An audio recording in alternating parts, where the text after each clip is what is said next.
Question में हमको दिया हुआ है कि हमारे पास टू रीजन है, region 1 and region 2, and the plane wave is travelling with velocity 3 into 10 radian per second, and region 1 जो कि z लेस देन 0 है उस पर आपको लैम्डा 1 की वैल्यू दी हुई है 5 सेंटीमीटर, और रीजन 2 जो कि लैम्डा 2 z ग्रेटर देन 0 है उसके लिए लैम्डा 2 डिफाइन है 3 सेंटीमीटर। ठीक है, हमको यहाँ पे कैलकुलेट करना है कि percentage of power that is reflected back. तो percentage of power that is reflected back is given by PR upon PI equal to reflection coefficient का स्क्वायर इनटू 100। ठीक है, अगर परसेंटेज में आपको पूछा है तो percentage of power reflected back ये होता है magnitude of gamma square that is reflection coefficient. अब रिफ्लेक्शन कोफिशिएंट यहाँ पे कितना होता है, तो रिफ्लेक्शन कोफिशिएंट होता है eta 2 minus eta 1 divided by eta 2 plus eta 1। ठीक है, और दोनों ही मीडियम में जो डाइलेक्ट्रिक फील्ड है वो आपका परफेक्ट दिया हुआ है, तो परफेक्ट डाइलेक्ट्रिक के लिए, ठीक है, तो परफेक्ट डाइलेक्ट्रिक के लिए हमारे पास जो ईटा की वैल्यू होती है, ये क्या होता है, परफेक्ट डाइलेक्ट्रिक मतलब लॉसलेस, तो लॉसलेस के लिए ईटा की वैल्यू कितनी होती है, root over mu upon epsilon.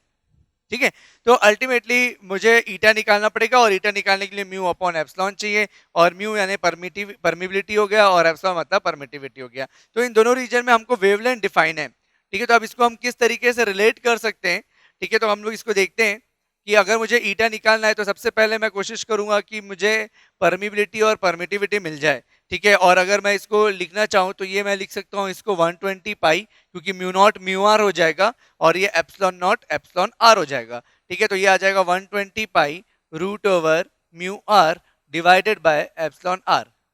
ठीक है, और इसमें भी अगर मैं specifically non magnetic medium consider कर लेता हूं तो नॉन मैग्नेटिक मीडियम के लिए म्यू आर की वैल्यू 1 होती है, और ये ईटा इक्वल टू आ जाएगा 120 pi divided by root over epsilon r.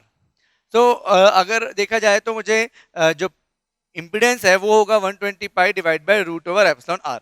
ठीक है, अब मुझे निकालना है, मेरे पास जो गिवन है वो वेवलेंथ है, तो वेवलेंथ के करस्पॉन्डिंग बीटा जो होगा ये होता है 2 पाई बाई लैम्डा।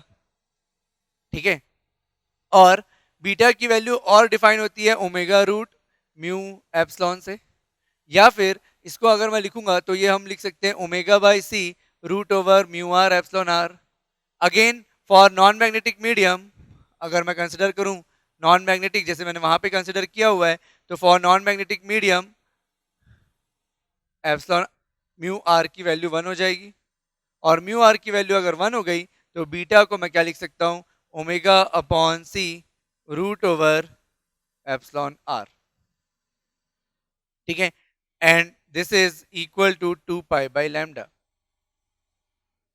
ठीक है, तो इसका मतलब है कि अगर हम लोग देखेंगे तो ये जो आपका एप्सिलॉन आ रहा है ये दोनों एक दूसरे के इनवर्सली प्रोपोर्शनल है। ठीक है, तो हम बोल सकते हैं कि ये सारी चीजें कांस्टेंट है, तो जो लैम्डा है that is inversely proportional to root over epsilon r. ठीक है, तो अगर मैं इन दोनों वेवलेंथ का रेशियो निकालना चाहूं तो ये लैम्डा 1 डिवाइडेड बाय लैम्डा 2 अगर मैं निकालना चाहता हूं तो ये आ जाएगा रूट ओवर एप्सिलॉन R1 और यहाँ पे आ जाएगा एप्सिलॉन R2। ठीक है, इनवर्सली प्रोपोर्शनल है। ठीक है, और हम लोग डिवाइड कर दिए, तो अगर मुझे ये दोनों का रेशियो मिल जाए, क्योंकि मुझे वेवलेंथ का रेशियो दिया हुआ है, तो वेवलेंथ का रेशियो है आपके पास 3/5, मतलब ये 5/3 हो जाएगा। ठीक है, तो ये 5/3 का स्क्वायर हो जाएगा। ठीक है, ये 5/3 है root over epsilon R2 divided by epsilon R1, ये रेशियो मुझे पता है। ठीक है, अब मैं किसी तरीके से अगर इस इंट्रिंसिक इम्पिडेंस को रेशियो ऑफ टू डाइलेक्ट्रिक्स में रिप्रेजेंट कर लूं तो ये रेशियो मैं यहाँ पे यूज करके वैल्यू निकाल सकता हूँ किसका, गामा का, और गामा अगर मुझे मिल गया तो मैं क्या कैलकुलेट कर सकता हूँ, percentage of power that is reflected. ठीक है, नेक्स्ट हम क्या कर सकते हैं, वापस से आते हैं गामा के फॉर्मूले पे। तो गामा हम लोगों ने लिखा है 120 pi divided by root epsilon r 2। ठीक है, देखो यहां से ईटा की value 120 pi divided by root over epsilon r है, ये ईटा 2 माइनस ईटा 1 मैं लिखना चाह रहा हूं। ठीक है, तो ये आ जाएगा 120 pi divided by root over epsilon r 1 whole divided by 120 pi root over epsilon r 2 plus 120 pi root over epsilon r 1। ठीक है, तो इसमें से सब में से 120 पाई कैंसिल हो गया, और इसको अगर हम लोग सॉल्व करेंगे तो ये क्या आ जाएगा, गामा इक्वल टू 120 कैंसिल हो गया, ये आ जाएगा हमारे पास। अगर मैं बोथ साइड, पहले इसको एक स्टेप लिख लेता हूं, देखो 1/√/(r2) minus 1/√/(r1) divided by 1/√/(r2) plus 1/√/(r1। ठीक है, अगर मैं इसको एलसीएम ले लूं तो ये एलसीएम लेने के बाद किस फॉर्म में आ जाएगा, epsilon r1 minus √/(r2) divided by epsilon r1 plus epsilon r2। ठीक है, अब मैं एप्सिलॉन r1 कॉमन ले लेता हूं क्योंकि मुझे रेशियो इसका पता है। ठीक है, तो मैं एप्सिलॉन r1 दोनों में कॉमन ले लिया, तो यहाँ से ये कैंसिल हो जाएगा और ये आ जाएगा 1 minus √/(epsilon r2) divided by epsilon r1 and whole divided by 1 plus epsilon r2 divided by epsilon r1। ठीक है, अब ये रेशियो हमारे पास आया है 1 माइनस 5/3 डिवाइडेड बाय 1 प्लस 5/3। ठीक है, इसको सॉल्व करेंगे तो ये आ जाएगा -2 डिवाइडेड बाय 8, यानी आ जाएगा -1/4। ठीक है, तो ये -1/4 आ रहा है, ये आ गया आपका क्या, reflection coefficient. Now percentage of power that is reflected by PR upon PI is mod of gamma का होल स्क्वायर इंटू 100 था। ठीक है, तो ये कितना आ जाएगा, -1/4 का स्क्वायर इंटू 100। ठीक है, दैट इज 1/60 इंटू 100। ठीक है, तो इसको हम क्या लिख सकते हैं, ये आ जाएगा आपका 6.25%। ठीक है, तो इसका आंसर कितना हो जाएगा, 6.25%। तो इस क्वेश्चन में हमको दिया हुआ है कि एक प्लेन वेव है जो कि एयर से नॉर्मली इंसिडेंट हो रहा है किसी मटेरियल पे। ठीक है, जिसकी फ्रीक्वेंसी 150 मेगाहर्ट्ज है और स्टैंडिंग वेव रेशियो जो हमको देखने को मिल रहा है in the air is 3 standing wave ratio. ठीक है, जो स्टैंडिंग वेव पैटर्न है उसका स्टैंडिंग वेव रेशियो हमको 3 मिल रहा है और मिनिमम ऑकर हो रहा है 0.3 lambda distance from the interface. ठीक है, तो इस केस में हम लोग बोल सकते हैं कि हमारे पास, और हमको निकालना क्या है, मटेरियल पे इम्पिडेंस निकालना है। ठीक है, तो हमारे पास इस तरीके का केस है कि हमारे पास यहाँ पे एयर है और यहाँ पे हमारे पास एक मटेरियल है। ठीक है, तो यहाँ पे हमारा जो वेव है वो ट्रेवल कर रहा है, इस तरफ से ट्रेवल कर रहा है और यहाँ पे इंटरफेस से इंटरेक्ट आपका कुछ पार्ट इसका रिफ्लेक्ट हो रहा है और कुछ पार्ट इसका ट्रांसमिट हो रहा होगा। ठीक है, ये ट्रांसमिटेड है, ये मान लो रिफ्लेक्टेड है और ये आपका इंसिडेंट है।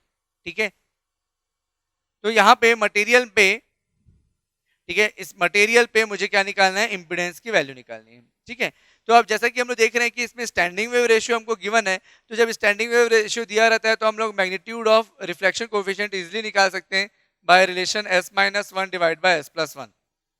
तो मैग्नीट्यूड कितना आ जाएगा, तो यहाँ पे आएगा 3-1 डिवाइड बाय 3+1 जो कि आएगा 1/2। ठीक है, अब हमको मिनिमा की लोकेशन भी यहाँ पे दी हुई है, तो मिनिमा की लोकेशन अगर हमको पता है तो हम लोग निकाल सकते हैं उसका रिफ्लेक्शन कोफिशिएंट का फेज। ठीक है, जो कि हमारा रिलेशन होता है 5-2 beta z minimum equal to -2n+1 into pi. ठीक है, तो यहाँ से हमको फाई की वैल्यू मिल जाएगी -2n+1 इंटू पाई प्लस 2 बीटा z मिनिमम। ठीक है, अब हमको फर्स्ट मिनिमा का लोकेशन दिया है 0.3 लैम्डा पे, तो हम n की वैल्यू 0 पुट करेंगे, तो फॉर फर्स्ट मिनिमा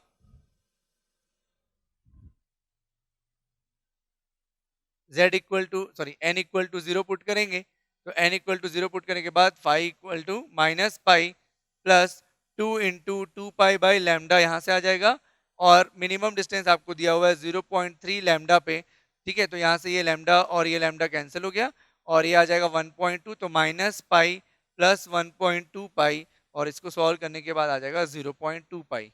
तो ये हो गया रिफ्लेक्शन कोफिशिएंट का फेज का वैल्यू। इसका मतलब है कि अगर रिफ्लेक्शन कोफिशिएंट का फेज आ रहा है, इसका मतलब है कि जो सेकंड मीडियम पे जो मटेरियल आएगा उसकी वैल्यू क्या आनी चाहिए, कॉम्प्लेक्स आनी चाहिए, क्योंकि ये जो फेज है फाई ये तभी प्रेजेंट होता है जब आपका मीडियम कॉम्प्लेक्स होता है, मीडियम का इम्पिडेंस कॉम्प्लेक्स होता है।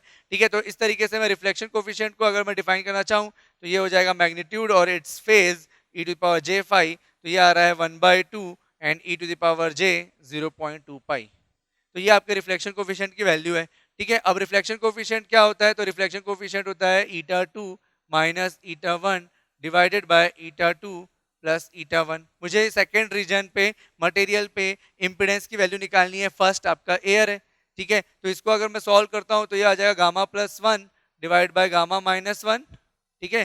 कंपोनेंडो डिविडेंडो अप्लाई कर दो तो यहाँ पे eta two minus eta one plus eta two plus eta one हो जाएगा, divided by eta two minus eta one minus of eta two plus eta one हो जाएगा, ठीक है। यहाँ पे डिवाइड बाय वन है, ठीक है, तो यहाँ पे कंपोनेंडो डिविडेंडो अप्लाई कर दिए तो gamma plus one divide by gamma minus one, वैसे ही this term plus this term and this term minus this term. तो यहाँ पे ये ईटा वन आपको कैंसिल होता दिख रहा है तो ये आ जाएगा टू ईटा टू, और यहाँ पे आ जाएगा ये आपका माइनस है, ठीक है, ईटा टू कैंसिल हो जाएगा और यहाँ से हमको रिलेशन क्या मिल जाएगा, माइनस टू ईटा वन, ठीक है, तो ये माइनस टू ईटा वन मिल जाएगा। तो ये टू और टू भी कैंसिल हो गया, तो हमारे पास जो रिलेशन आ रहा है वो आ रहा है eta two divided by eta one, और यहाँ पे माइनस साइन भी है तो इस माइनस साइन को मैं यहाँ पे अप्लाई कर दिया तो ये आ रहा है one plus gamma divided by one minus gamma, ठीक है। तो one plus gamma one minus gamma मतलब हो गया one plus 0.5 e to the power j 0.2 पाई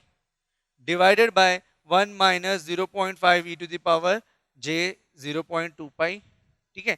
इसको हम लोग सॉल्व कर सकते हैं, वन प्लस 0.5 कॉस, इसको आप लिख सकते हो 0.2 pi plus j sine 0.2 pi whole divided by one minus 0.5 cos 0.2 pi plus j sine 0.2 pi, ठीक है। तो ये इसमें रिलेशन मिल जाएगा, और इसमें अगर आप ईटा टू की वैल्यू निकालोगे तो ये आ जाएगा 120 पाई, ईटा वन की वैल्यू है 120 pi and this whole term which is 1 plus 0.5 cos 0.2 pi plus j sine 0.2 pi whole divided by 1 minus 0.5 cos 0.2 pi plus j sine 0.2 pi, ठीक है। और इस वैल्यू को सॉल्व करने के बाद आपको रिजल्ट मिलना चाहिए, ईटा टू की जो वैल्यू आएगी ये आएगा 641 प्लस जे 502, 641 प्लस जे 502 ओम्स, ठीक है। तो ये आपका मटेरियल का इम्पीडेंस होगा, ठीक है। यहाँ पे हमको एक मटेरियल गिवन है, sigma equal to 0 epsilon r equal to 1 और मैग्नेटिक फील्ड इंटेंसिटी की वैल्यू गिवन है। तो एक यहाँ पे प्लेन वेव है जो कि ट्रेवल कर रहा है प्लस जेड डायरेक्शन में, क्योंकि यहाँ पे माइनस साइन है, और उस मैग्नेटिक फील्ड का वाई कंपोनेंट एग्जिस्ट कर रहा है, क्योंकि यहाँ पे सिग्मा की वैल्यू 0 है, इसका मतलब ये लॉसलेस डाइलेक्ट्रिक मटेरियल है। यहाँ पे हमको इलेक्ट्रिक फील्ड इंटेंसिटी की वैल्यू निकालनी है मैक्सवेल इक्वेशन के हेल्प से और पॉइंटिंग वेक्टर के हेल्प से, ठीक है। तो मैक्सवेल इक्वेशन का पहले यूज करते हैं। तो according to Maxwell equation curl of H equal to होता है जेसी प्लस जेडी, जहां पे जेसी होता है आपका कंडक्शन करंट डेंसिटी और जेडी होता है आपका डिस्प्लेसमेंट करंट डेंसिटी, जिसकी वैल्यू होती है सिग्मा ई और इसकी वैल्यू होती है epsilon del E by del T, ठीक है। अब यहाँ पे हमको दिया ही हुआ है कि सिग्मा की वैल्यू 0 है, इसका मतलब ये टर्म आपका 0 हो जाएगा। सो अल्टीमेटली ये जो कर्ल ऑफ एच आएगा ये किसके इक्वल आएगा, epsilon del E upon del T के इक्वल आएगा। तो यहाँ से मुझे इलेक्ट्रिक फील्ड इंटेंसिटी की वैल्यू मिल जाएगी। तो सबसे पहले मैं कैलकुलेट करता हूँ कर्ल ऑफ एच, ठीक है। तो कर्ल ऑफ एच कैसे निकालेंगे, तो कर्ल ऑफ एच निकालने के लिए, क्योंकि हमको कार्टेशियन कोऑर्डिनेट सिस्टम में है, तो ये A X A Y A Z, ठीक है, ये आ जाएगा del upon del X del upon del Y और डेल अपॉन डेल जेड, और यहाँ से हमारे पास आ जाएगा एच एक्स एच वाई और एच जेड, ठीक है। अब हमको जो दिया हुआ है वो मैग्नेटिक फील्ड का y कंपोनेंट बस दिया हुआ है, मतलब मुझे एच वाई गिवन है, ठीक है, और एच एक्स और एच जेड क्या हो जाएंगे, 0 हो जाएंगे। तो इसका मतलब मैं इसको क्या लिख लूंगा, यहाँ पे 0 कर लूंगा, और एच वाई बस मुझे गिवन है, ठीक है। अब मैं यहाँ पे निकालूंगा तो ए एक्स की वैल्यू निकालूंगा तो del upon del Y into 0 minus of del by del Z of H Y, ठीक है। तो यहाँ से मुझे कर्ल ऑफ एच जो मिलेगा ये आएगा ए एक्स कंपोनेंट हमको मिलेगा, ठीक है, ये A x component del upon del y of 0 minus of del upon del Z of H y, ये मिलेगा, ठीक है। माइनस ए वाई के लिए देखेंगे तो माइनस ए वाई के लिए अगर देखेंगे तो यहाँ पे कोई भी कंपोनेंट नहीं मिलेगा, ठीक है, क्योंकि ये 0 हो जाएगा। और ए जेड के लिए देखेंगे तो del H Y upon del X मुझे मिलेगा, लेकिन वाई जो वाई कंपोनेंट है मैग्नेटिक फील्ड का एक्स के रिस्पेक्ट में उसका डिफरेंशिएशन क्या होगा, जीरो होगा, क्योंकि यहाँ पे ऑलरेडी आपका जो मैग्नेटिक फील्ड इंटेंसिटी है उसमें कोई भी एक्स का टर्म नहीं है, तो ये डिफरेंशिएट करेंगे तो जीरो होगा। तो अल्टीमेटली मुझे जो मिल रहा है वो मिल रहा है minus del H Y upon del Z A X cap. तो ये कर्ल ऑफ एच होगा। ठीक है, अब मैं इसको डिफरेंशिएट करूंगा कर्ल ऑफ एच निकालने के लिए, तो मैं इसको डिफरेंशिएट किया जेड के रिस्पेक्ट में।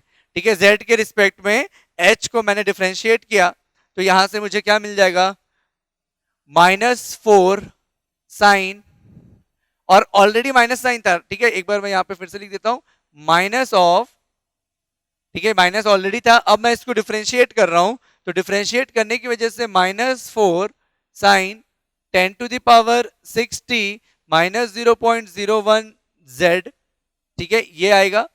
और इसको हम लोग, इसका कोफिशिएंट जेड का कोफिशिएंट कितना आ जाएगा, -0.01।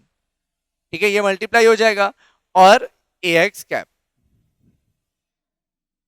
ठीक है, तो यहाँ पे ये माइनस माइनस प्लस हो गया, तो ये रिजल्ट जो आएगा वो -0.04 sine 10⁻60 -0.01 Z A X cap, ये आएगा कर्ल ऑफ एच की वैल्यू। ठीक है, तो यहां से कर्ल ऑफ एच की वैल्यू मिल गई, और इस रिलेशन से मुझे पता है epsilon del E upon del T ये इसके इक्वल होगा epsilon naught epsilon r del E upon del T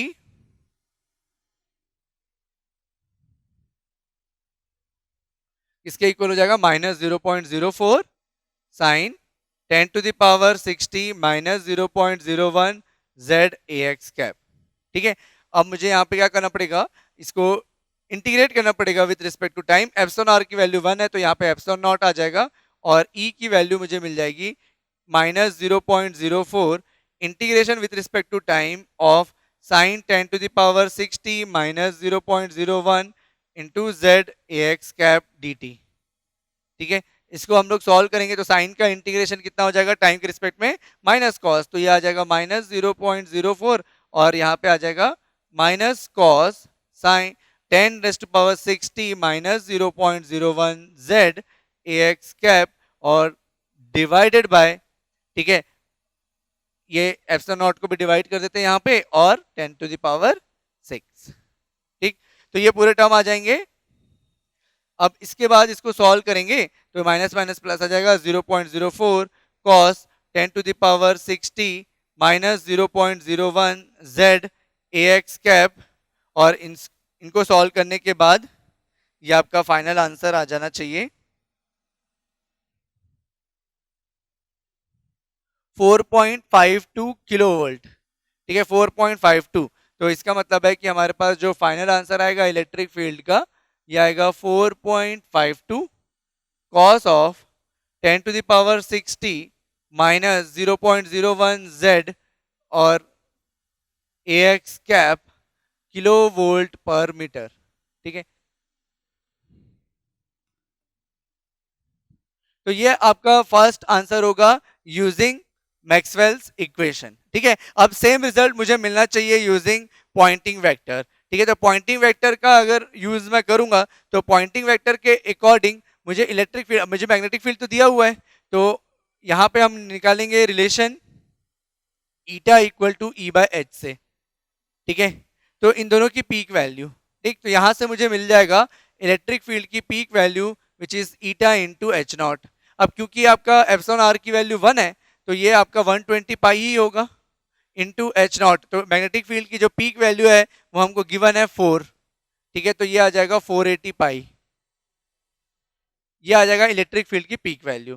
ठीक है, अब मुझे निकालना है इलेक्ट्रिक फील्ड का डायरेक्शन। ठीक है, तो इलेक्ट्रिक फील्ड का direction A E cross A H, ये होता है डायरेक्शन ऑफ प्रोपोगेशन के इक्वल। तो यहां से मैं डायरेक्शन ऑफ इलेक्ट्रिक फील्ड अगर मैं निकालूंगा तो इसको शिफ्ट कर दो इस तरफ, तो ये आ जाएगा ए एच क्रॉस ए के।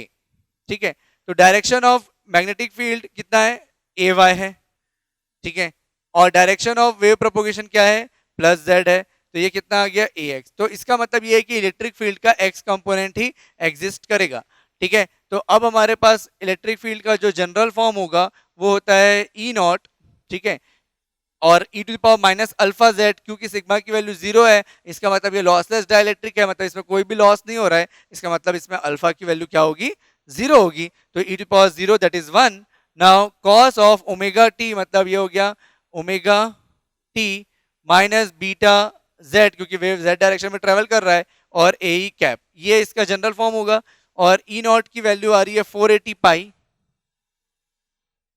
कॉस ऑफ ओमेगा आपको दिया हुआ है 10 टू द पावर 60, बीटा हमारे पास है 0.01 जेड, और इलेक्ट्रिक फील्ड का डायरेक्शन कितना आया है ए एक्स। तो इसको जब हम लोग सॉल्व करेंगे तो इससे हमको रिजल्ट जो मिलेगा वो 4.52 cos of 10 to the power 60 minus 0.01 Z A X cap kilo volt पर मीटर मिलेगा। ठीक है, तो आप देख रहे हो कि दोनों से जो रिजल्ट है वो सेम ही आ रहा है।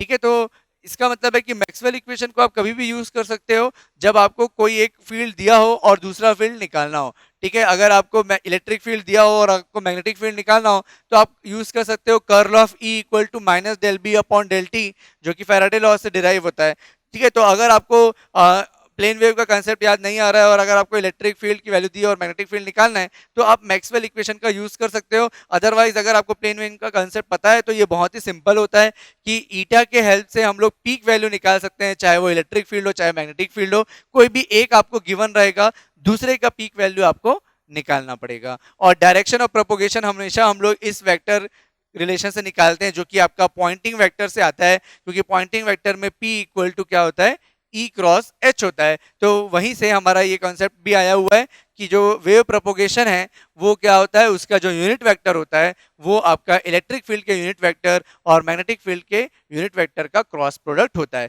तो इसके हेल्प से अगर कोई भी दो चीजें आपको गिवन है तो थर्ड आप निकाल सकते हो। ठीक है, क्योंकि कोई भी इक्वेशन अगर आपको दिया हुआ है, कोई भी अगर आपको प्लेन वेव का इक्वेशन दिया है तो वो दो चीजें जरूर देगा आपको, डायरेक्शन ऑफ प्रोपोगेशन और उस इलेक्ट्रिक फील्ड का या मैग्नेटिक फील्ड का कौन सा कंपोनेंट एग्जिस्ट कर रहा है। तो अगर आपको कोई भी दो चीजें गिवन है तो इस पॉइंटिंग वेक्टर के रिलेशन से आप थर्ड का डायरेक्शन निकाल सकते हो। ठीक है, तो और इंट्रिंसिक एम्पीडेंस के हेल्प से आप उसका पीक वैल्यू निकाल सकते हो, और अगर वो लॉसलेस मीडियम है तो उसमें अल्फा की वैल्यू जीरो होगी, और उसका रिलेशन बहुत ही सिंपल तरीके से लिखा जा सकता है जो कि आपका ये इस फॉर्म में होगा।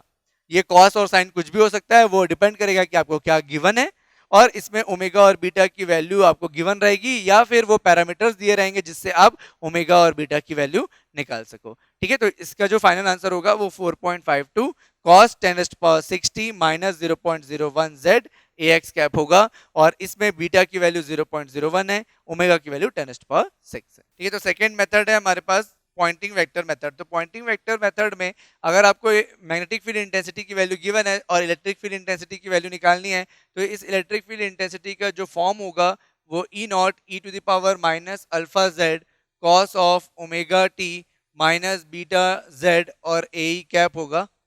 ठीक है, क्योंकि ये आपका वेव जो है वो प्लस जेड डायरेक्शन में ट्रेवल कर रहा है तो इसलिए यहाँ पे ये माइनस बीटा जेड के फॉर्म में ही होगा। ठीक है, अब मुझे ये देखना है कि ये ओमेगा और बीटा मुझे गिवन है क्या। तो यस, इस क्वेश्चन में हमको जो दिया हुआ है मैग्नेटिक फील्ड इंटेंसिटी का इक्वेशन, उससे मैं ओमेगा और बीटा की वैल्यू निकाल सकता हूँ। ठीक है, तो ये ओमेगा की वैल्यू है यहाँ पे 10�6 रेडियन पर सेकेंड, और जो बीटा की वैल्यू है यहाँ पे हमको दिया हुआ है 0.01। ठीक है, ओमेगा और बीटा हमको दिया हुआ है। ठीक, अब हम लोग को यहाँ पे सिग्मा की वैल्यू 0 दिया हुआ है, इसका मतलब है कि ये लॉसलेस है, और अगर लॉसलेस है तो अल्फा की वैल्यू क्या होगी, 0 होगी। ठीक है, अब मुझे निकालना है इसमें, अब मुझे ये मिल गया, ये मिल गया, ये मिल गया, अब मुझे निकालना है इसकी पीक वैल्यू। ठीक है, तो इसकी जो पीक वैल्यू होगी तो हम जानते हैं इंट्रिंसिक इम्पीडेंस जो होता है वो होता है E not upon H naught. ठीक है, तो यहाँ से मुझे ई नॉट की वैल्यू मिल सकती है जब मैं ईटा को एच से मल्टीप्लाई करूंगा, तो एच के पीक वैल्यू से, और एच का वैल्यू कितना है तो ये हमारे पास है 4। ठीक है, तो 4 ईटा। अब ये जो ईटा होता है क्योंकि ये लॉसलेस है, क्योंकि सिग्मा 0 दिया हुआ है, तो ईटा की वैल्यू कितनी होती है, तो लॉसलेस मीडियम के लिए ये होता है 120 pi root over mu r upon epsilon r. ठीक है, अब इसमें ऐसा नहीं बोल सकते कि ये नॉन मैग्नेटिक मीडियम है, क्योंकि हमारे पास सफिशिएंट इन्फॉर्मेशन है जिससे मैं इसकी परमिबिलिटी निकाल सकता हूँ। ठीक है, कैसे, तो परमिबिलिटी निकालने के लिए हमारे पास beta equal to omega by c root over epsilon r mu r होता है, और म्यू आर एप्सिलॉन आर की वैल्यू 1 दी हुई है। ठीक है, बीटा की वैल्यू हमारे पास है तो 0.01, और ये हमारे पास है 10�6, और वेलोसिटी ऑफ लाइट हमको पता है 3 × 10⁸ होता है, और ये 1 × μr हो जाएगा। तो यहाँ से अगर मैं इसको सॉल्व करता हूँ तो ये आ जाएगा आपका इसको सॉल्व करने के बाद 3 × 10⁶ आ जाएगा, और ये भी 10⁶ है, तो म्यू आर आ गया। तो मतलब मेरे को म्यू आर की वैल्यू 9 मिल रही है यहाँ पे। ठीक है, तो इसको गलती से आप नॉन मैग्नेटिक मीडियम मत कंसिडर करिए, क्योंकि यहाँ पे हमारे पास बीटा की वैल्यू दी हुई है, तो हम यहाँ पे और एप्सिलॉन आर भी दिया हुआ है, तो हम लोग म्यू आर निकाल सकते हैं। ठीक है, अब मुझे मिल गया म्यू आर की वैल्यू 9, तो यहाँ से मैं ईटा की वैल्यू निकाल लूंगा 120π√9/1, तो दैट इज 120π × 3। ठीक है, तो ये आ गया 360π।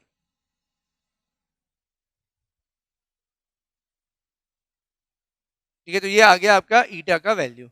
अब इसमें सारी वैल्यूज को हम लोग पुट कर देंगे तो इलेक्ट्रिक फील्ड का इक्वेशन हमको मिल जाएगा। ई नॉट की वैल्यू, तो ई नॉट है आपका 4 times of eta, that is 4 times of 360π। ठीक है, और cos of omega T minus beta z. ठीक है, अब यहाँ पे ए कैप। अब देखो यहाँ पे एक चीज मुझे क्या बच गया है, डायरेक्शन ऑफ इलेक्ट्रिक फील्ड। तो डायरेक्शन ऑफ इलेक्ट्रिक फील्ड क्या होगा, तो डायरेक्शन ऑफ इलेक्ट्रिक फील्ड हम निकाल सकते हैं ए के, यानी जो पॉइंटिंग वेक्टर का रिलेशन है, direction of propagation equal to electric field का unit vector cross product with magnetic field का यूनिट वेक्टर। ठीक है, अब वेव जो है वो डायरेक्शन ऑफ प्रोपोगेशन कौन सा डायरेक्शन में प्रोपोगेट कर रहा है, तो जेड डायरेक्शन में प्रोपोगेट कर रहा है। ठीक है, या फिर मैं इसको राइट शिफ्ट कर दूं, मतलब यहाँ से निकालेंगे तो Z A E cross magnetic field का कौन सा डायरेक्शन है, ए वाई। ठीक है, तो इसमें इलेक्ट्रिक फील्ड का डायरेक्शन क्या होना चाहिए, तो इलेक्ट्रिक फील्ड का डायरेक्शन एक्स होना चाहिए, क्योंकि एक्स क्रॉस वाई करूंगा तो जेड मिलेगा। ठीक है, तो यहां से मुझे कंक्लूजन क्या मिल रहा है कि डायरेक्शन ऑफ जो इलेक्ट्रिक फील्ड होगा वो पॉजिटिव एक्स डायरेक्शन पे होगा, क्योंकि पॉजिटिव ए एक्स क्रॉस पॉजिटिव ए वाई जो होता है वो पॉजिटिव ए जेड होता है। तो इसका मतलब है कि इलेक्ट्रिक फील्ड का जो इक्वेशन आएगा वो 4 × 360π कॉस ऑफ ओमेगा हमारे पास था 10⁻60 माइनस बीटा हमारे पास था 0.01 जेड ए एक्स कैप। ठीक है, और इसको आप सॉल्व करोगे तो ये आएगा 4.52 cos of 10⁻60 minus 0.01 Z A X cap kilo volt पर मीटर, जो कि आपका सेम रिजल्ट है जो हमको मैक्सवेल इक्वेशन के हेल्प से मिल रहा था। ठीक है, तो आप चाहे प्लेन वेव का इक्वेशन यूज करो, चाहे आप पॉइंटिंग वेक्टर का रिलेशन यूज करो, या फिर आप मैक्सवेल इक्वेशन का यूज करो, आपको रिजल्ट जो है वो सेम मिलेगा। इस क्वेश्चन में हमको दिया हुआ है कि एक लॉसलेस डाइलेक्ट्रिक मीडियम है जिसमें से आपका एक प्लेन वेव ट्रेवल कर रहा है, जिसका मैग्नेटिक फील्ड जो है वो है 30 sin 2π × 10⁸ minus 5x A Z cap milli ampere per metre, और इसमें म्यू आर की वैल्यू 1 है, मतलब ये एक नॉन मैग्नेटिक मीडियम है। हमको ये एक जनरलाइज्ड क्वेश्चन है जिसमें हमको बहुत सारी चीजें कैलकुलेट करनी है, तो इस क्वेश्चन के हेल्प से अगर आप देख सकते हो कि आपको किस तरीके से डिफरेंट डिफरेंट पैरामीटर्स निकालने हैं। ठीक है, तो जैसे हमको यहाँ पे निकालना है epsilon r, lambda, VP, eta, electric field, JD और पोलराइजेशन। ठीक है, तो अगर मुझे एप्सिलॉन आर निकालना है तो पहले तो मुझे यहाँ पे ये पता होना चाहिए कि इक्वेशन किस फॉर्म में लिखा हुआ है। तो ये जो इक्वेशन है ये आपका इस फॉर्म में लिखा है कि जो स्टैंडर्ड इक्वेशन होता है वो होता है एच नॉट, ठीक है, e to the power minus alpha z. ठीक है, और साथ में ये होता है sine omega T minus beta z. ठीक है, और ए एच कैप जनरली आपका इस फॉर्म में इक्वेशन लेता है जब अगर हम लोग कंसिडर करते हैं कि वेव जो है वो एक्स डायरेक्शन में ट्रेवल कर रहा है।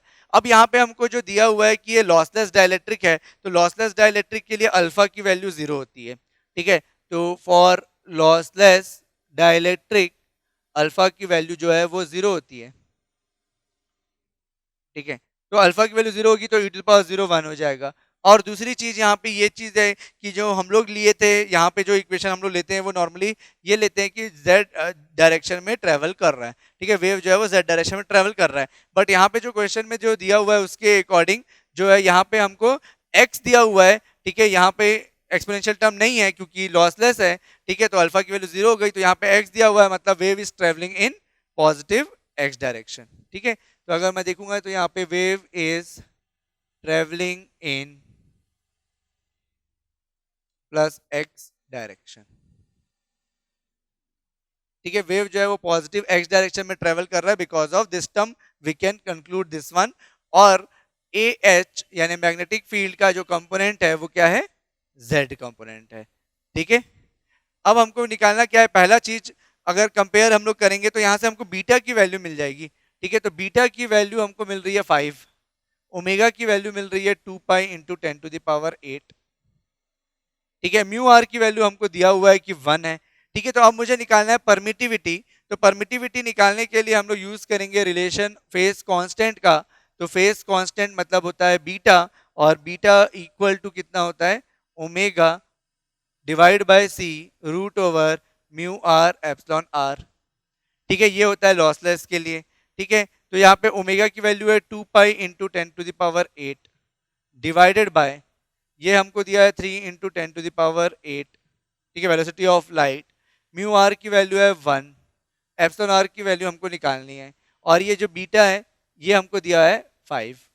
ठीक है, तो यहाँ से हम इसको सॉल्व करेंगे तो ये आएगा 5 इंटू 2 पाई/3 into root over epsilon r. ठीक है, तो इसको एप्सिलॉन आर के लिए सॉल्व करोगे तो ये आ जाएगा, इसको एप्सिलॉन आर के लिए सॉल्व कर लो, स्क्वायर कर लो, यहाँ से 15 डिवाइड बाय 2 पाई का होल स्क्वायर। तो 15 अपॉन 2 पाई का अगर होल स्क्वायर मैं करता हूँ तो मुझे मिलेगा 2.38 का होल स्क्वायर, दैट इज 5.69। ठीक है, तो यहाँ से मुझे वैल्यू जो मिलेगी एप्सिलॉन आर की वो मिलेगी 5.69।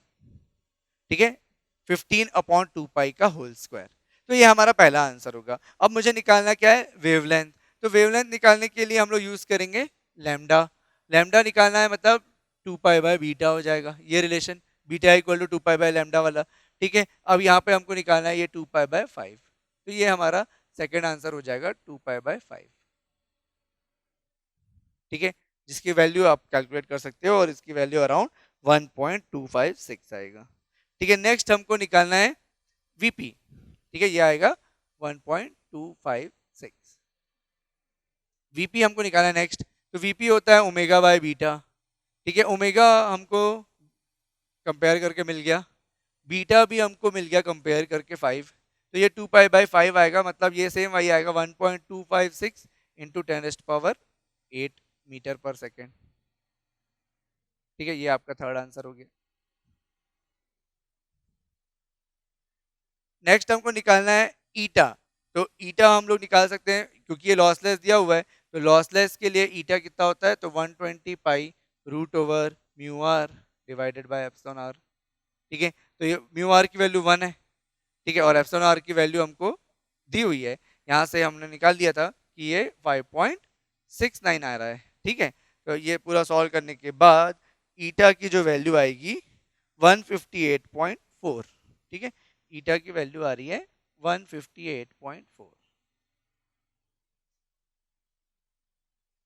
ठीक है, तो ये 4 चीजें निकल गई। अब हमको निकालना है इलेक्ट्रिक फील्ड। तो अब इलेक्ट्रिक फील्ड निकालने के लिए तो इलेक्ट्रिक फील्ड इक्वेशन का जो फॉर्म होगा वो होगा E naught e to power minus alpha x, नहीं होगा बिकॉज अल्फा की वैल्यू 0 है।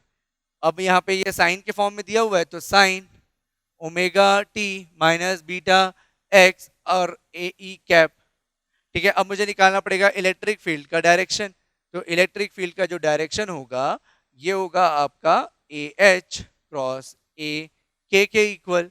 तो ए एच है डायरेक्शन ऑफ मैग्नेटिक फील्ड, तो डायरेक्शन ऑफ मैग्नेटिक फील्ड क्या है, जेड है।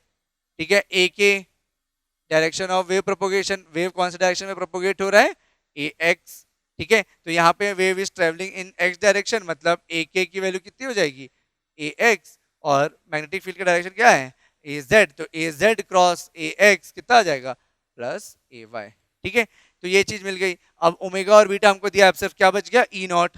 ई नॉट की वैल्यू मैं निकाल सकता हूँ रिलेशन से, ईटा इक्वल टू होता है E naught divided by H naught. ठीक है, तो यहाँ से मुझे ई नॉट की वैल्यू मिल जाएगी, ई नॉट इक्वल टू हो जाएगा ईटा इंटू एच नॉट, और ईटा हमने कैलकुलेट किया है 158.4, 158.4 ये ईटा हो गया। और एच नॉट की वैल्यू है 30, और ये आपको दिया हुआ है मिली एम्पियर्स में, तो 30 इंटू 10⁻³ ठीक है, तो ये आ जाएगा 4.752 वोल्ट पर मीटर।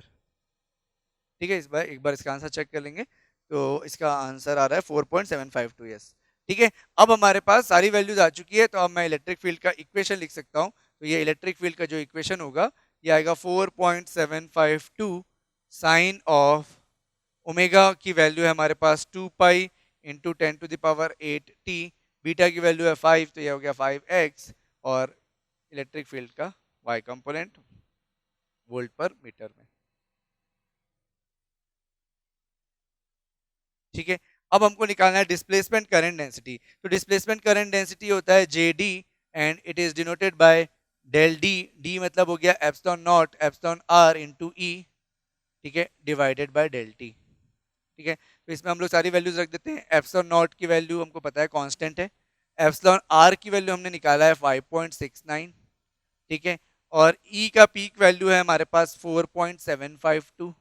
ठीक है, अब इसको डिफरेंशिएट करेंगे इलेक्ट्रिक फील्ड को, तो ये हमारे पास जो आएगा ये आएगा 2 पाई इंटू 10⁸ और साइन का डिफरेंशिएशन हो जाएगा cos 2 pi into 10⁸ T minus 5x A Y cap.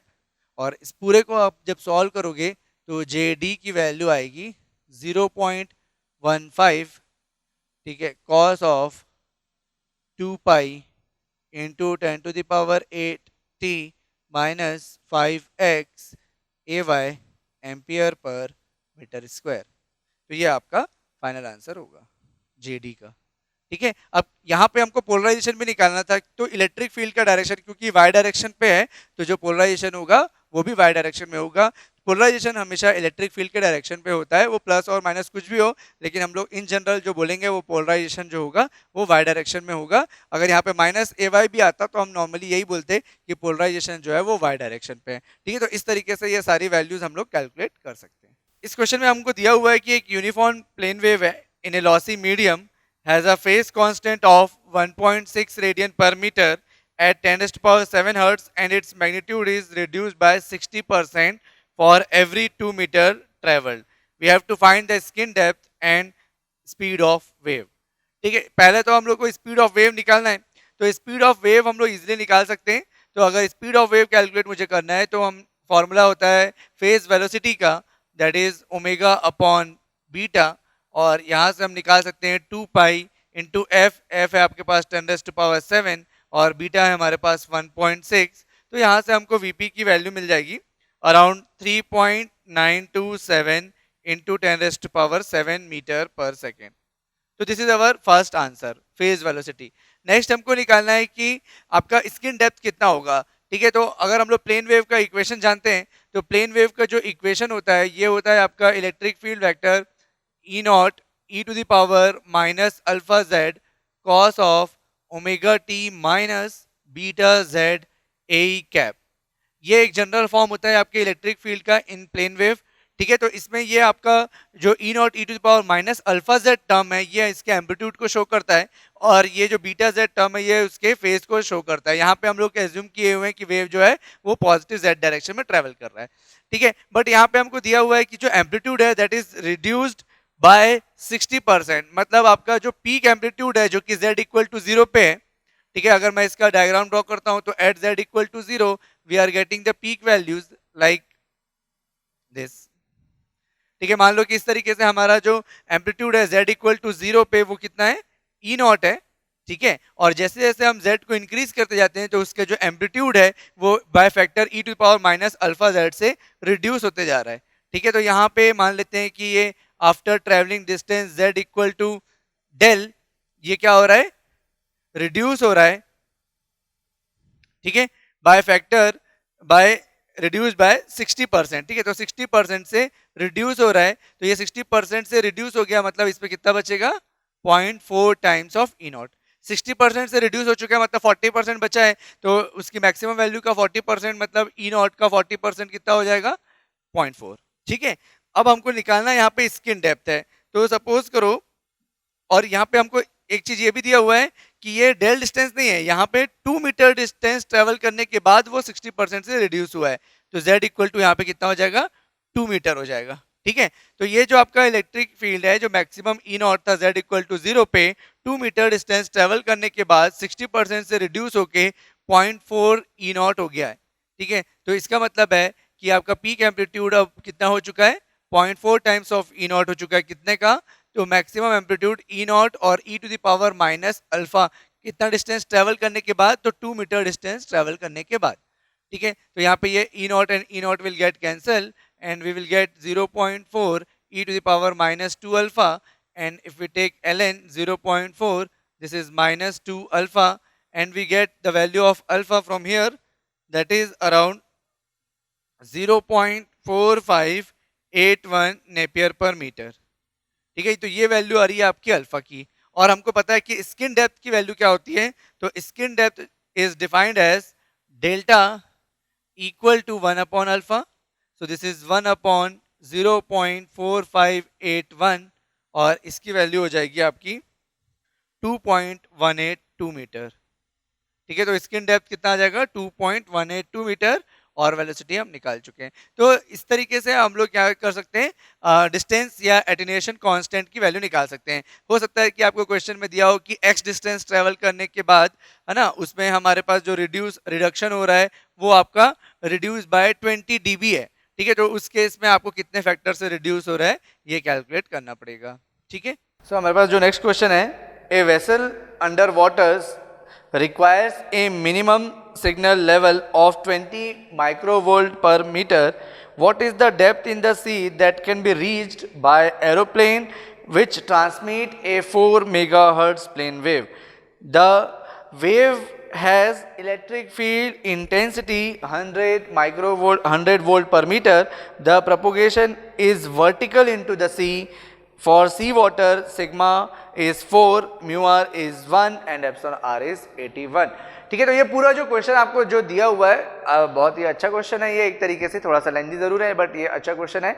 अब इस क्वेश्चन में हमको जो पूछा गया है वो ये है कि आपका एक नॉर्मल इंसिडेंस हो रहा है। ठीक है, देखो मैं इस तरीके से इसको पूरा डायग्राम के थ्रू रिप्रेजेंट कर दिया हूँ। ठीक है, ये आपका जो है फ्री स्पेस है। इस फ्री स्पेस में जो वेव ट्रेवल कर रही है उसका जो एम्पलीट्यूड है वो है 100 वोल्ट पर मीटर। ये वर्टिकली इस वाटर लेवल पे इंसिडेंट हो रही है। ये वर्टिकली इंसिडेंट होने के बाद क्या होगी, ट्रांसमिट हो जाएगी और कुछ पार्ट इसका रिफ्लेक्ट हो जाएगा। ठीक है, ये आपका रिफ्लेक्ट होगा और ये आपका ट्रांसमिट होगा।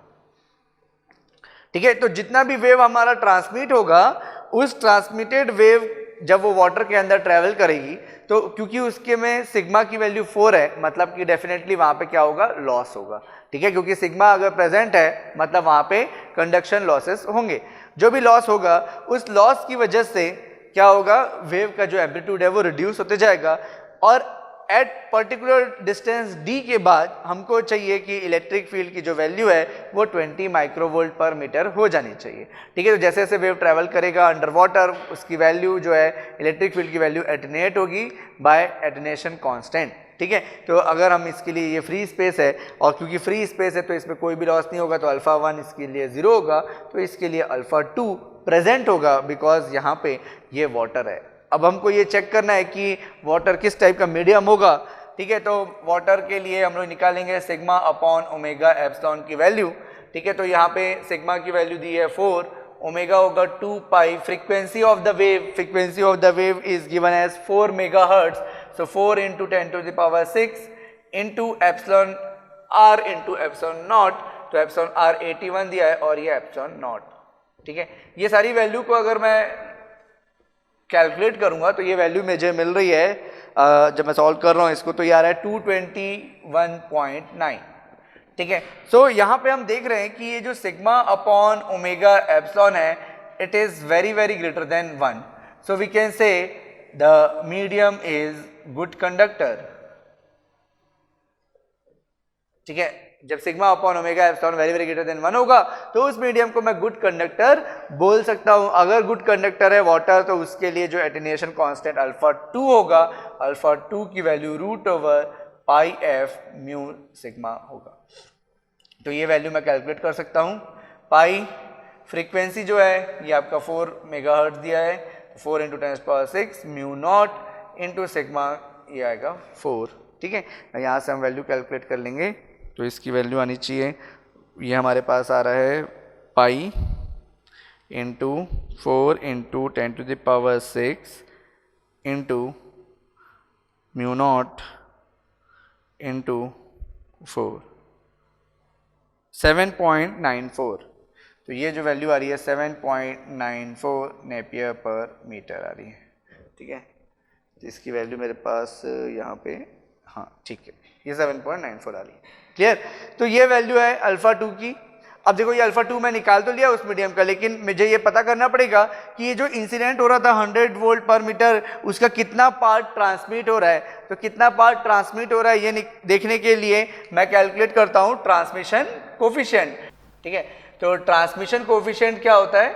तो transmission coefficient tau is defined as 2 eta 2 divided by eta 2 plus eta 1 for normal incidence, जब वर्टिकली इंसिडेंट हुआ है, and it is the ratio of peak value of transmitted electric field to the peak value of incident electric field. ठीक है, अब इस tau को calculate करने के लिए मुझे ईटा 2 और ईटा 1 निकालना पड़ेगा। ईटा 1 क्योंकि फ्री स्पेस है तो ये तो 120 पाई होगा, लेकिन ईटा 2 क्या होगा? तो बिकॉज ईटा 2 यानी सेकेंड मीडियम का इम्पिडेंस, सेकेंड मीडियम एक गुड कंडक्टर है, तो गुड कंडक्टर के लिए जो इम्पिडेंस होता है वो होता है omega mu divide by sigma at an angle 45 degree. ठीक है, तो यहाँ पे हम लोग सारी वैल्यूज इसकी पुट करेंगे। तो ये फ्रीक्वेंसी है 2 पाई एफ, ये हमारा 4 मेगाहर्ट्ज है, तो 4 इंटू 10⁻10, ये म्यू नॉट म्यू आर की वैल्यू 1 है, डिवाइड बाय सिग्मा, सिग्मा की वैल्यू है 4। ठीक है, अब इस वैल्यू को जब मैं कैलकुलेट करूंगा तो ईटा 2 की जो वैल्यू मुझे मिल रही है ये 2.8 एट एन एंगल 45 डिग्री मिल रहा है, 2.8 एट एन एंगल 45 डिग्री। ये ईटा 2 आ गया, ईटा 1 आ गया। Now we can calculate the transmission coefficient tau which is equal to 2 into 2.8 at an angle 45 degree divided by 2.8 at an angle 45 degree plus eta 1 which is 120 pi। ठीक है, अब इसको आप जब सॉल्व करोगे तो आपका जो वैल्यू आएगा ट्रांसमिशन कोफिशिएंट का ये आएगा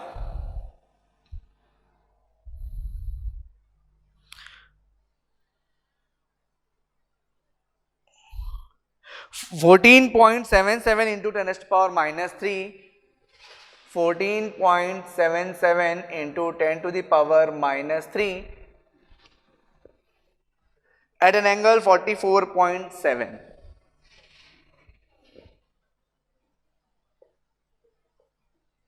ठीक है, आप इसको कार्टेशियन में कन्वर्ट कर लो, उसके बाद पूरा कैलकुलेशन कर लो और आप फिर वापस से पोलर में कन्वर्ट करोगे तो ये रिजल्ट मुझे मिलेगा। तो यहाँ से मेरे पास जो ट्रांसमिटेड इलेक्ट्रिक फील्ड आएगा, ट्रांसमिटेड इलेक्ट्रिक फील्ड, ये incident electric field multiplied with transmission coefficient होगा, और इंसिडेंट इलेक्ट्रिक फील्ड जो था ये आपका 100 वोल्ट पर मीटर में था, और ये ट्रांसमिशन कोफिशिएंट है 14.77 into 10 to the power -3 at an angle 44.7 degree. तो इसको जब हम लोग सॉल्व करेंगे तो वो यहाँ से हमको मिल जाएगा 14.77 into 10 to the power -1 at an angle 14.7 degree. ठीक है, तो ये हमारे पास वैल्यू आएगी 1.477 वोल्ट पर मीटर एट एन एंगल 44.7। ठीक है,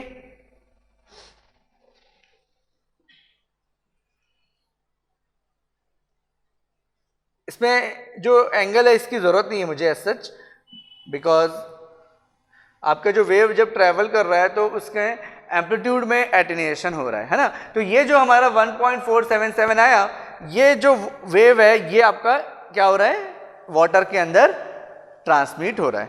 अब जैसे जैसे ये ट्रांसमिट होगा, जैसे ये वाटर लेवल पे है, जब ये वाटर लेवल पे एग्जैक्टली है तब 1.477 है, और जैसे जैसे ये ट्रांसमिट होते जाएगा उसमें, क्योंकि वाटर जो है वो आपका लॉसी मीडियम है तो उसमें एटेन्यूएशन होगा, और एटेन्यूएशन होके after the travelling distance d it has magnitude 20 microvolt पर मीटर। ठीक है, तो अब हमारे पास जो रिजल्ट आ जाएगा वो कितना आ जाएगा, तो ये जो एम्पलीट्यूड है, ठीक है, ये 20 माइक्रोवोल्ट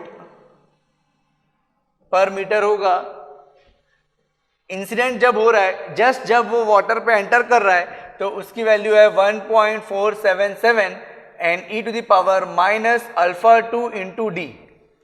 ठीक है, ये आपका इलेक्ट्रिक फील्ड का वैल्यू हो रहा है after travelling the distance d with attenuation constant α2।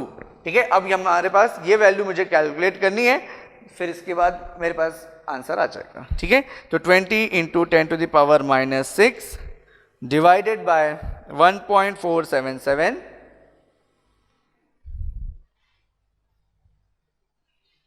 log of it So this value is minus 11.21 equal to minus alpha 2 into d. Minus minus will get cancelled, and alpha 2 we have calculated, that is 7.94. So this d equal to 1.412 meter. तो after travelling the distance 1.412 metre, जो आपका 1.477 amplitude था वो attenuate होके यानी decrease होके कितना हो जाएगा, 20 माइक्रोवोल्ट हो जाएगा। ठीक है, तो इस तरीके से हम लोग डिस्टेंस डी को कैलकुलेट कर लेंगे कि आपका जो ओवरऑल डिस्टेंस जितना ट्रैवल करने के बाद वेव एटेन्यूएट होके 20 माइक्रोवोल्ट होगा। तो यहाँ पे एटेन्यूएशन पे बस इफेक्ट हमको देखना है एटेन्यूएशन का, बिकॉज एम्पलीट्यूड की वैल्यू रिड्यूस हो रही है, इसमें फेज का कोई रोल नहीं है। तो यहाँ पे जो हम लोग फेज निकाले हैं उसका कोई रोल नहीं है। आप चाहो तो यहाँ पे मैग्नीट्यूड से भी काम चला सकते थे। ठीक है, यहाँ पे पूरा मैग्नीट्यूड से आपका आंसर आ जाएगा और उस फेज की जरूरत नहीं है। यहाँ पे एम्पलीट्यूड की वजह से जब आप इसको कार्टेशियन में चेंज करोगे तो थोड़ा सा फर्क पड़ेगा एम्पलीट्यूड में, तो इसीलिए वहाँ पे हम कंप्लीट लिखें, लेकिन यहाँ पे हम उस एम्पलीट्यूड के बाद फेज को इग्नोर कर दिए, क्योंकि जैसे जैसे वेव ट्रैवल कर रहा है उसका एम्पलीट्यूड चेंज हो रहा है, और एम्पलीट्यूड में चेंज जो है वो सिर्फ एटेन्यूएशन कांस्टेंट देता है, ना कि phase constant. So in this question it is given that the electric field is sin omega t minus beta z ax cap plus 2 sin omega t minus beta z plus 75 degree. ठीक है, हमको इसमें question में बताना है कि ये कौन से टाइप का पोलराइजेशन है और आपका पावर कितना होगा। ठीक है, पॉइंटिंग वेक्टर यानी पावर पर यूनिट एरिया कितना होगा, ये हमको कैलकुलेट करना है। ठीक है, तो आप यहाँ पे देख पा रहे हो कि ये जो कंपोनेंट है x कंपोनेंट है, इसका एम्पलीट्यूड यहाँ पे 1 है ना, और ये जो कंपोनेंट है y कंपोनेंट, इसका एम्पलीट्यूड 2 है। So we can say that E not x is not equal to E not y। ठीक है, दोनों का मैग्नीट्यूड सेम नहीं है, तो जब भी दोनों का मैग्नीट्यूड सेम नहीं होता है तो या तो वो लीनियर पोलराइजेशन होता है या तो वो इलिप्टिकली पोलराइजेशन होता है। तो ये तो कंफर्म हो गया, क्योंकि इनका मैग्नीट्यूड सेम नहीं है तो या तो ये इलिप्टिकल पोलराइजेशन होगा या तो ये लीनियर पोलराइजेशन होगा। ठीक है, अब फेज डिफरेंस की अगर मैं बात करूं तो phase difference delta equal to होता है del y minus del x. Y का फेज डिफरेंस है 75 डिग्री और x का फेज डिफरेंस है 0, तो ये आ रहा है 75 डिग्री। तो इन दोनों के बीच का जो फेज डिफरेंस है ये 75 डिग्री है। ठीक है, तो ये इंटीजर मल्टीपल ऑफ पाई नहीं है। ठीक है, this is not an integer multiple of pi, so इसीलिए ये क्या होगा, इलिप्टिकली पोलराइज्ड होगा। ठीक है, अब हम लोग ये देख चुके हैं कि पोलराइजेशन में कि किस तरीके से आपका जो एंगल हम लोग निकालते हैं कि वो जो इलिप्टिकल पोलराइजेशन है वो किस एंगल से रोटेटेड होगा, ये हम लोग ने देखा हुआ है। ठीक है, तो इस चीज को आप कैसे देख सकते हो, तो इसके लिए हम लोग को क्या करना पड़ेगा,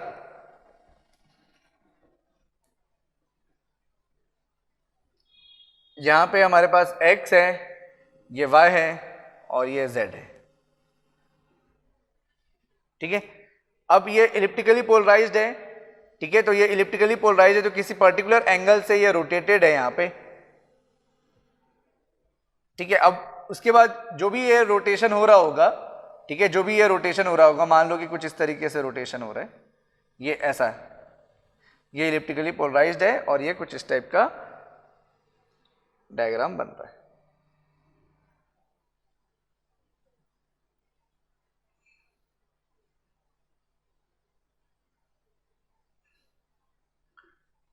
कुछ इस टाइप का पोलराइजेशन हो रहा होगा, ये इलिप्टिकली है, किसी पर्टिकुलर एंगल से टिल्टेड है, तो मैंने ऐसा बना दिया।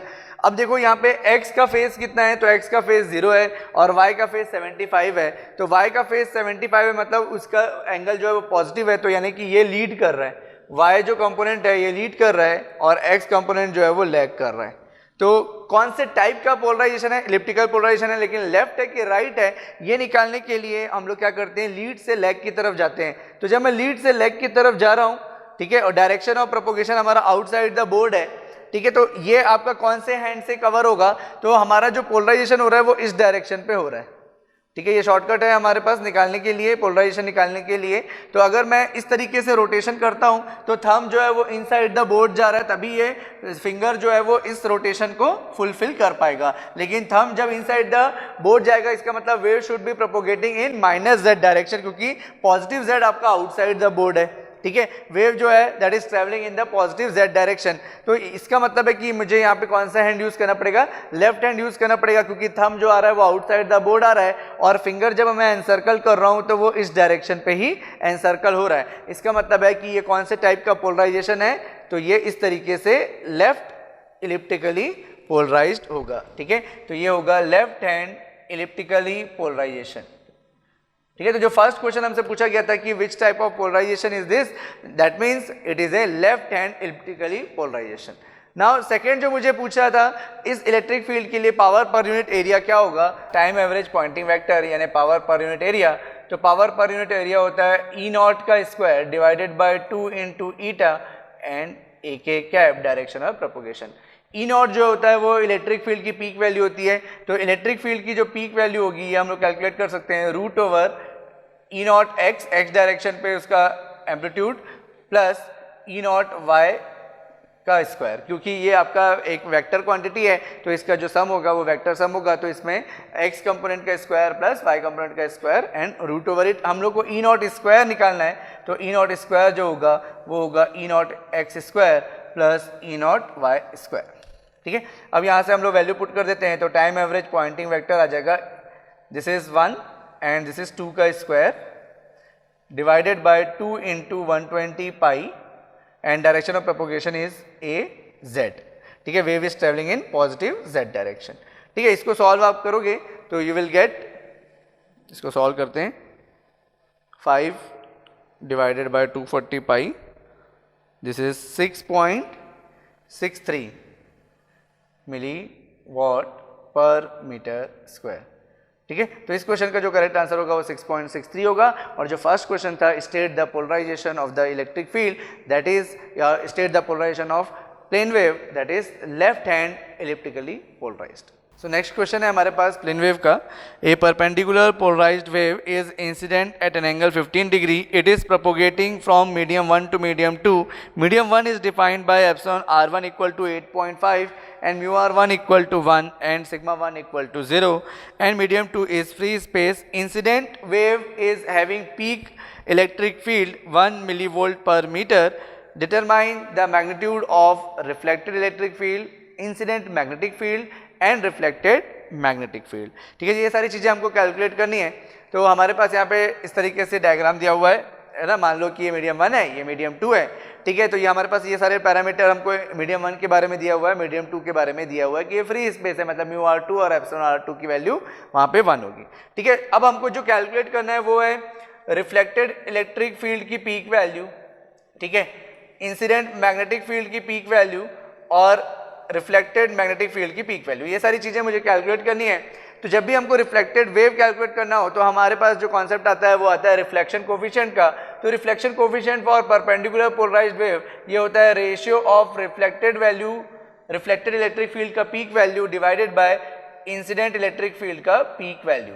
ठीक है, ये होगा, और इसकी वैल्यू होती है eta 2 cos theta I minus eta 1 cos theta T divided by eta 2 cos theta I plus eta 1 cos theta T, ये वैल्यू होती है। अब इसमें हमारे पास कौन कौन से पैरामीटर नहीं पता है, तो देखो पहले ईटा 2 हम लोग देखते हैं, तो ईटा 2 होगा इम्पीडेंस ऑफ सेकेंड मीडियम। ठीक है, impedance of medium 2 which is free space. ठीक है, मीडियम यानी free space, medium 2 which is free space. तो फ्री स्पेस के लिए ईटा 2 की वैल्यू होगी 120 पाई। ठीक है, अब ईटा 1 क्या होगा, मीडियम 1 का इंपीडेंस, तो मीडियम 1 का इंपीडेंस कितना होगा, तो ये होगा 120 पाई, क्योंकि देखो सिग्मा की वैल्यू 0 है, इसका मतलब है कि लॉसलेस है, और लॉसलेस के लिए इंपीडेंस कितना होता है, तो ये होता है 120 pi divided by root over epsilon r mu r into mu r होता है, तो म्यू आर की वैल्यू तो 1 है। ठीक है, तो ये एप्सिलॉन आर 1 आ जाएगा, तो ये 120 pi divided by root over 8.5। ठीक है, तो इसकी वैल्यू हम लोग कैलकुलेट करते हैं, तो ये आना चाहिए आपका 120 pi divided by root over 8.5, तो 129 ओम आ रहा है। ठीक है, तो ये दो वैल्यू मिल गई। थीटा आई मुझे गिवन है, थीटा टी मुझे कैलकुलेट करना पड़ेगा। थीटा टी क्या होगा, तो थीटा टी निकालने के लिए we have relation beta 1 sine theta I equal to beta 2 sine theta t. This is the relation. Now we have theta i, beta 1 क्या होगा, तो बीटा 1 देखो, बीटा 1 कैसे लिखेंगे, तो ये ओमेगा अपॉन वीपी होता है। बीटा क्या होगा, omega upon VP 1 divided by into sine theta I equal to omega by VP 2 sine theta T. ठीक है, सेकेंड मीडियम आपका फ्री स्पेस है, तो इसको हम क्या लिख सकते हैं, omega upon C root over epsilon r1 sine theta I, और क्योंकि सेकेंड मीडियम आपका फ्री स्पेस है तो velocity free velocity of light के इक्वल होगा फेज वेलोसिटी, तो ये हो गया साइन थीटा टी। ठीक है, तो this omega by C and omega by C will get cancel, so root over 8.5 sine theta I, ये आपको दिया हुआ है 15 डिग्री, ठीक है, equal to sine theta T. तो यहां से मुझे थीटा टी की वैल्यू मिल जाएगी, ठीक है, which is sine inverse of sine 15 into root 8.5 sine inverse of this value, this is 48.9 या 48.9 डिग्री, या फिर अप्रोक्सीमेटली 49 भी लिख सकते हैं। ठीक है, ये सेकेंड वैल्यू मुझे मिल रही है थीटा टी की वैल्यू। तो हम लोग देख रहे हैं कि इस तरीके से वैल्यू कैलकुलेट कर रहे हैं, तो अलग अलग अगर आपके पास मीडियम है, परपेंडिकुलर पोलराइज है, तो आप ये सारी वैल्यूज भी कैलकुलेट कर सकते हो। तो इस क्वेश्चन में हमको बहुत सारी वैल्यूज हम लोग साथ साथ कैलकुलेट करते जा रहे हैं। तो इसमें से फर्स्ट वैल्यू जो है वो जनरली ट्रांसमिशन एंगल निकालने के लिए पूछा जाता है आपके पास ऑब्लिक इंसिडेंस के केस में, तो वो इस तरीके से कैलकुलेट होगा। ये रिलेशन आपको यूज करना है हमेशा, जब भी आपको ट्रांसमिशन एंगल पूछा जाए तो आप हमेशा ये रिलेशन यूज करिए, आपको बहुत ही सिंपल फॉर्म में आंसर मिल जाएगा। ठीक है, अब नेक्स्ट हमको क्या निकालना है, ईटा 2 मिल गया, ईटा 1 मिल गया, थीटा टी मिल गया, थीटा आई है हमारे पास। अब हम लोग यहाँ पे वैल्यूज पुट करेंगे गामा के लिए, तो गामा की जो वैल्यू है रिफ्लेक्शन कोफिशिएंट ईटा 2 है हमारे पास 120 पाई कॉस ऑफ थीटा आई मतलब 15 degree minus eta 1 129 cos of theta T मतलब 49 डिग्री अप्रोक्सीमेटली, ठीक है, divided by 120 pi cos 15 degree plus 129 cos 49 degree. ठीक है, इसको सॉल्व करने पे हमारे पास जो वैल्यू आ रही है ये आ रही है 0.49। ठीक है, ये वैल्यू आ रही है 0.49। ठीक, तो ये हमारे पास परपेंडिकुलर पोलराइजेशन के लिए रिफ्लेक्शन कोफिशिएंट आ गया। तो हम लोगों ने लिखा है कि परपेंडिकुलर पोलराइजेशन के लिए जो रिफ्लेक्शन कोफिशिएंट होता है ये होता है हमेशा ratio of reflected electric field to the incident electric field. तो इलेक्ट्रिक फील्ड रिफ्लेक्टेड उसका पीक वैल्यू कितना हो जाएगा, तो इसका जो पीक वैल्यू होगा ये 1 दिया है 0.49 आया, और ये 1 दिया हुआ है 1 मिलीवोल्ट पर मीटर, तो इसका आंसर आएगा 0.49 मिलीवोल्ट पर मीटर। ठीक है, ये हो गया रिफ्लेक्टेड इलेक्ट्रिक फील्ड का पीक वैल्यू। ठीक है, अब मुझे इंसिडेंट इलेक्ट्रिक फील्ड का पीक वैल्यू निकालना था सेकंड, तो incident electric field reflected electric field से किस तरीके से रिलेटेड होगा, तो ई आई नॉट डिवाइडेड बाय ईटा 1। ठीक है, अब ई आई नॉट था 1 मिलीवोल्ट में, तो 1 इंटू 10⁻³ और ईटा 1 की वैल्यू हमारी आई थी 129, ये 129, तो 1/129 यार 7.75 माइक्रो एम्पियर पर मीटर। ठीक है, ये हमारे पास इंसिडेंट मैग्नेटिक फील्ड की पीक वैल्यू आ गई 7.75 माइक्रो एम्पियर पर मीटर। ठीक है, अब हमको कैलकुलेट क्या करना है, रिफ्लेक्टेड जो आपका वेव है उसमें मैग्नेटिक फील्ड की वैल्यू। ठीक है, तो ये कितना होगा, तो रिफ्लेक्टेड वेव का मैग्नेटिक फील्ड कितना होगा, तो ये होगा HR0, ये आपका corresponding to reflected electric field आ जाएगा। तो रिफ्लेक्टेड इलेक्ट्रिक फील्ड और रिफ्लेक्टेड वेव कौन से मीडियम में होता है, तो ये मीडियम 1 पे ही होता है, तो ये ईटा 1, so this is HR0। तो रिफ्लेक्टेड इलेक्ट्रिक फील्ड की जो पीक वैल्यू थी 0.49 इंटू 10⁻³ क्योंकि मिलीवोल्ट में था, और ईटा 1 की वैल्यू अगेन ईटा 1 यानी कि हमको 129 से इसको डिवाइड करना है, ठीक है, तो ये हमारे पास HR0 आ जाएगा 0.49 divided by 129 3.79 micro ampere per metre. ठीक है, एक बार आंसर हम चेक कर सकते हैं 3.79 माइक्रो एम्पियर पर मीटर। ठीक है, तो ये वैल्यू हमारे पास आ रही है। तो देखो इसमें ऐसा नहीं है कि आपको इंसिडेंट इलेक्ट्रिक फील्ड और रिफ्लेक्टेड इलेक्ट्रिक फील्ड का जो मैग्नीट्यूड निकालना है तो उसके लिए कुछ बहुत अलग कैलकुलेशन करना पड़ेगा। ठीक है, यहाँ पे हमारे पास सिंपली इंसिडेंट इलेक्ट्रिक फील्ड आ चुका है, तो इंसिडेंट इलेक्ट्रिक फील्ड से इंसिडेंट मैग्नेटिक फील्ड निकाल लेंगे। रिफ्लेक्टेड इलेक्ट्रिक फील्ड आ चुका है, तो रिफ्लेक्टेड इलेक्ट्रिक फील्ड से रिफ्लेक्टेड मैग्नेटिक फील्ड हम लोग निकाल लेंगे। जिस भी मीडियम में हमको मैग्नेटिक फील्ड निकालना है उस मीडियम का इंपीडेंस आपको पता होना चाहिए। आपके पास दोनों ही मीडियम का इंपीडेंस था, तो इस तरीके से हम लोग परपेंडिकुलर पोलराइज्ड वेव के लिए कैलकुलेशन करेंगे अगर हमको पीक वैल्यू निकालना है। कई बार हमको एक्सप्रेशन निकालने के लिए पूछा जाता है, तो एक्सप्रेशन निकालने के लिए आपको प्रॉपर डायग्राम दिया होना चाहिए। कौन सा प्लेन में वेव प्रोपोगेट हो रहा है ये हमको दिया होना चाहिए, कौन सा आपका प्लेन बाउंड्री है जो दोनों रीजन को सेपरेट कर रहा है, ये सारे इन्फॉर्मेशन हमको दिया होना चाहिए, तब हम लोग उसका एक्सप्रेशन लिख सकते हैं। इस क्वेश्चन में हमको क्योंकि कैलकुलेशन बहुत लेंदी होता है उस टाइप के क्वेश्चन में जहां पे हमको एक्सप्रेशन लिखना होता है, तो यहाँ पे एक शॉर्टकट क्वेश्चन आपके लिए फ्रेम किया गया है कि आप सिर्फ इस चीज़ों को समझ सको कि कैसे आपको पीक वैल्यू इलेक्ट्रिक फील्ड हो चाहे मैग्नेटिक फील्ड हो ऑब्लिक इंसिडेंस में कैलकुलेट करने के लिए आना चाहिए।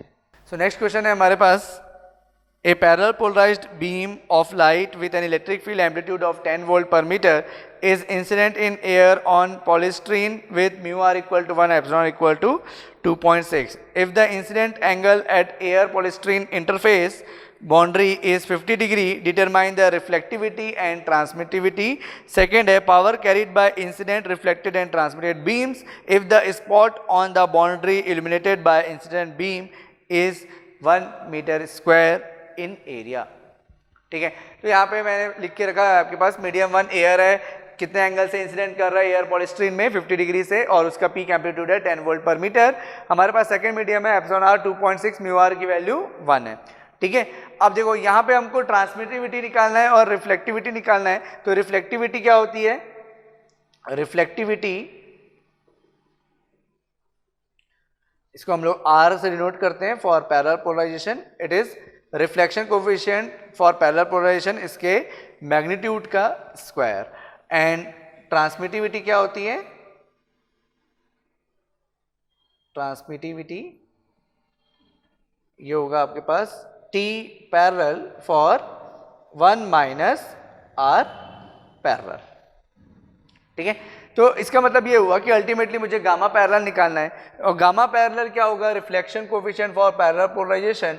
It is eta 2 cos theta t minus eta 1 cos theta I divided by eta 2 cos theta t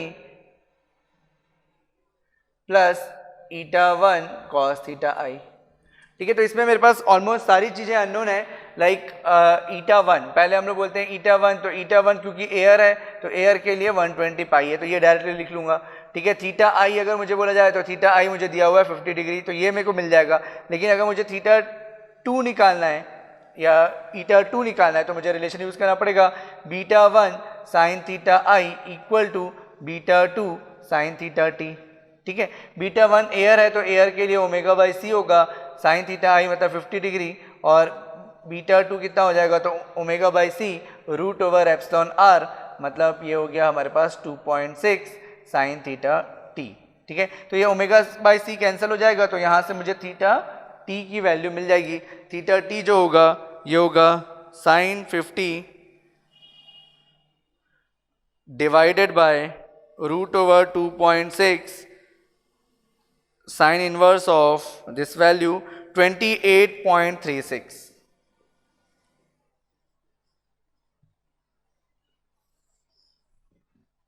ठीक है, ये हमको मिल रहा है 28.36, थीटा टी की वैल्यू मिल रही है। तो मेरे पास ईटा 1 है, थीटा आई है, थीटा टी है, ईटा 2 अभी पेंडिंग है, तो ईटा 2 की वैल्यू कितनी हो जाएगी, तो ये होगा 120 pi root over epsilon 2.6 epsilon r. ठीक है, तो ये हो गया 120 pi divided by root over 2.6, we get 233.8।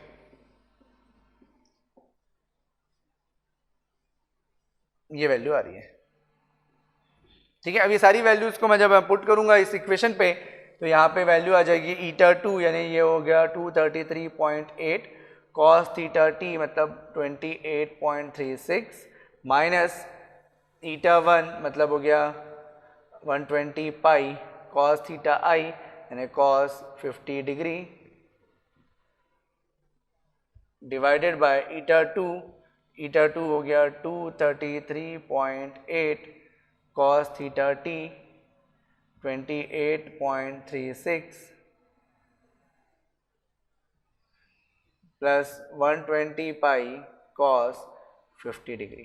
ठीक है, ये सब सारी वैल्यूज को हम लोग सॉल्व करेंगे और जब सॉल्व करेंगे तो हमको जो आंसर मिल रहा है वो मिल रहा है -0.08।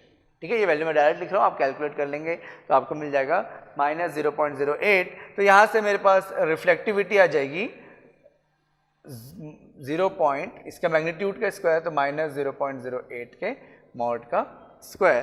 तो यहाँ से ये जो वैल्यू मिलेगी 6.4 इंटू 10⁻⁻3। ठीक है, ऑब्वियसली है ना, और ये हो जाएगा transmittivity 1 minus 6.4 into 10⁻⁻3 which is 0.9936।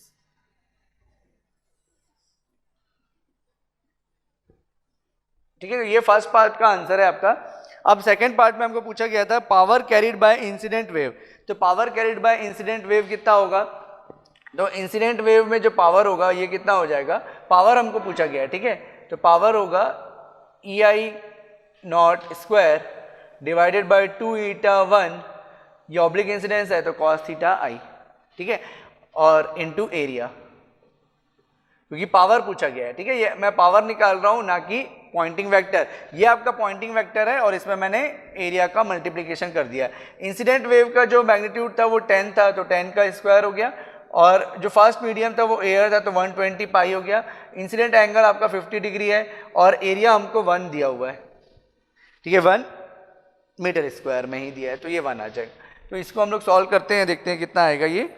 तो हमारे पास है 100 इंटू cos 50 डिवाइड बाय 240 पाई 0.08। ठीक है, तो ये आ रहा है 0.08 और मिलीवॉट में 85.2 मिलीवॉट। ये इंसिडेंट पावर है। और कौन सा पावर निकालना था, तो ये रिफ्लेक्टेड और ट्रांसमिटेड का भी पावर निकालना था। तो रिफ्लेक्टेड पावर कितना होगा, तो रिफ्लेक्टेड पावर निकालने के लिए देखो एकदम शॉर्टकट है कि आप रिफ्लेक्टिविटी निकाल लियो तो रिफ्लेक्टिविटी इंटू PI। ठीक है, वैसे भी हमको पता है कि percentage of power that is reflected is given by gamma square, तो वहीं से ये आ जाएगा। ठीक है, तो ये गामा स्क्वायर मतलब रिफ्लेक्टिविटी। ठीक है, तो रिफ्लेक्टिविटी कितना आया था, तो ये आया था 6.4 इंटू 10⁻⁻3 और इंसिडेंट पावर कितना है 85.2 इंटू 10⁻⁻3। ठीक है, तो power that is reflected is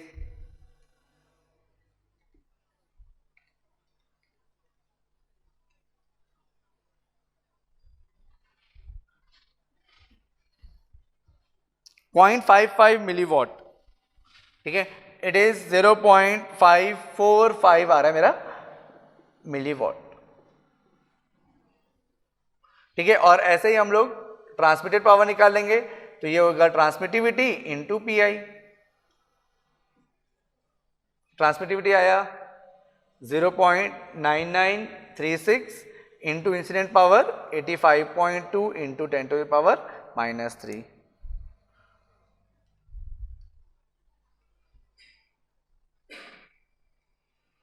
$84.65 milliwatt is the transmitted power।